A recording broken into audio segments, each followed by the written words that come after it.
اللہ توفیق دے دے روزے کی،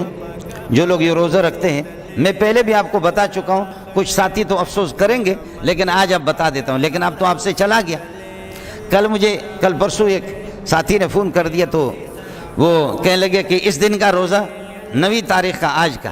آج کا روزہ رکھوں۔ میں نے کہا اللہ کے بندے آج کا روزہ تو رکھ لے، حدیث میں حضرت اقدس صلی اللہ علیہ وسلم فرماتے ہیں کہ اگر اس دن کا 9 تاریخ کا کوئی روزہ رکھتا ہے تو میں محمد رسول اللہ اس بات کی امید رکھتا ہوں اور توقع رکھتا ہوں کہ اللہ پاک اس کے پچھلے سال کے بھی نغزشوں کو اور گناہوں کو معاف کر دیں گے، اور اگلا سال آئے گا اگلے سال کے سارے نغزشوں کو، تو اگلے سال کے نغزشوں کو اللہ اس وقت بخش دے گا کہ جب اگلے سال آپ زندہ رہیں گے، اگلے سال آپ کی نغزشیں ہوں گے، آپ کی گناہیں ہوں گے۔ تو اس لیے آج 9 تاریخ کا جو آدمی روزہ رکھتا ہے تو وہ انشاءاللہ مرے گا نہیں۔ بہتر تو یہ ہے کہ 9 تاریخ مکمل ہے، یعنی یکم ذی الحجہ سے لے کر کے کل سے تو ویسے اللہ کے مہمانی کے اور اللہ کے میزبانی کے دن شروع ہو جائیں گے، لیکن 1 سے لے کر 1 تاریخ سے 9 تاریخ تک، اور اگر نہ کر سکے تو 8-9، اور اگر نہ کر سکے تو 9 تاریخ کو جو روزہ رکھے گا، یہ سال تو آپ سے چلا گیا، یہ سال مجھ سے خود بھی نفلی روزوں کی ہم سے قضا ہو جائے، ہم نفلی روزہ نہیں رکھتے، لیکن اس دن میں ضرور رکھتا ہوں، اس دن ضرور ہم رکھتے ہیں، وہ 10 دن رکھتے ہیں، اگر 10 دن نہ ہو جائے، کچھ کمی بیشی ہو جائے، ان میں 1-2 دن رہ جائیں، لیکن اس میں اب ڈاکٹر صاحب بھی بیٹھے ہوئے، بہت سے لوگ بیٹھے ہوئے کہ جی یہ دن سے ہم سے چلا گیا، اس دن اگر 9 تاریخ کو اور 9 ذی الحجہ کا آپ روزہ رکھیں گے تو آپ اگلے 9 ذی الحجہ تک آپ بالکل نہیں مریں گے، یہ گارنٹی ہے۔ اب آپ دیکھیں کہ آپ کتنے پریشان ہوں گے، آپ علماء سے جب رابطے نہیں رکھ رہے ہیں تو پھر یہی ہوگا نا، سوال ہی نہیں ہے، یہ قرآن میرے ہاتھ میں، اس کو میں بھی سر پہ رکھ دوں، آپ بھی سر پہ رکھ دیں، جو 9 تاریخ کو روزہ رکھے گا وہ کبھی بھی نہیں مرے گا، وہ اگلے 9 تاریخ یعنی سال پورا اگلے ذی الحجہ کے 9 تاریخ تک وہ نہیں، اور اگلے ذی الحجہ کے 9 تاریخ کو آپ پھر روزہ رکھیں، پھر اگلا سال آپ کا بک ہو جائے گا۔ اس لیے جن ساتھیوں کو مرنے کا ارادہ نہیں ہے نا، جن ساتھیوں کو مرنے کا ارادہ نہیں ہے، یہاں رہنے کا ارادہ ہے، یہاں رہنے کا ارادہ کہ بڈھا ہو جائے، 100 سال ہو جائے، اور اس کے سامنے گھی بھی رکھ لیں اور اس کے سامنے پانی بھی رکھ لیں، اور پھر وہ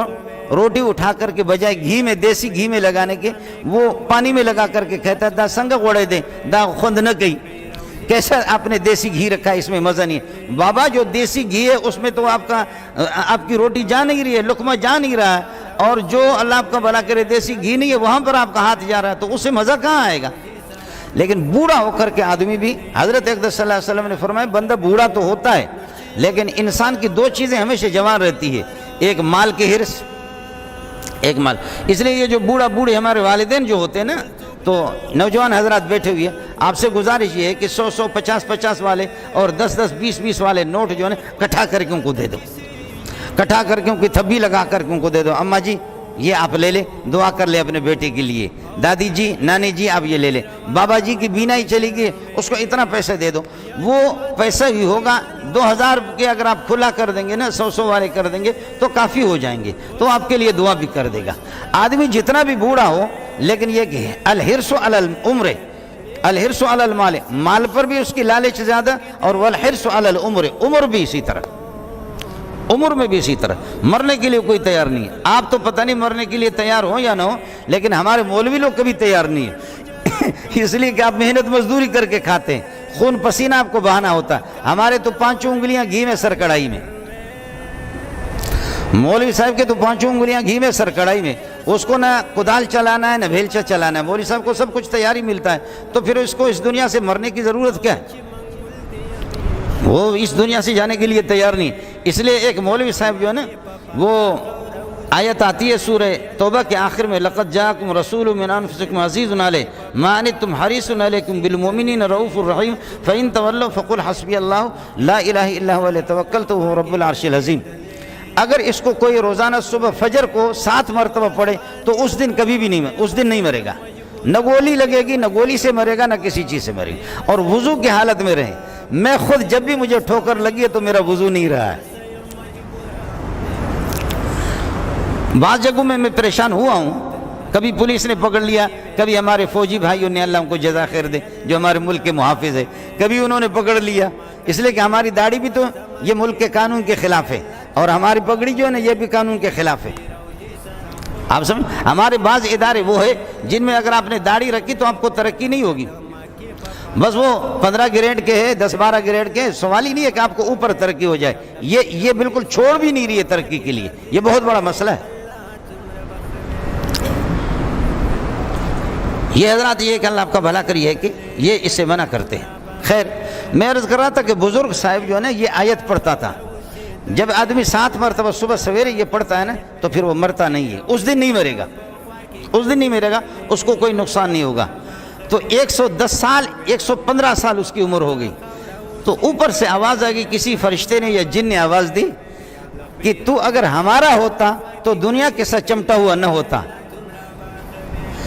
تو روزانہ یہ آیتیں پڑھ رہا ہے کہ مجھے موت نہ آ جائے, ہمارے پاس کب آؤ گے کہ فرشتے آپ کے انتظار میں. تو اس کو اپنے جرم کا احساس ہو گیا اور اپنی کوتاہی کا احساس ہو گیا. تھا تو اللہ والا آدمی, تو رونے لگے, کہنے لگے کہ پروردگار اب آپ کے پاس تیار ہوں, جب بھی آپ چاہیں بلائیں. دوسرے دن چھوڑ دیے تو چلا گیا. اس لیے عرض یہ کر رہا تھا, یہ جو ایام ہے یہ ایام تشریق ہے, اور اس میں تشریق کے معنی روشنی کی ہے. اور کل جو عید کی نماز ہوگی وہ انشاءاللہ 7 بجے, اور 7 بجے ظاہر ہے کہ سورج خوب طلوع ہوتا ہے. 6:30 بجے 6 بجے بلکہ سورج طلوع ہوتا ہے. تو تشریق روشنی والے یہ دن ہے, اس وجہ سے ایام تشریق. لیکن ان میں جو اعمال ہے, وہ اعمال چاہے نماز ہو, روزہ ہو,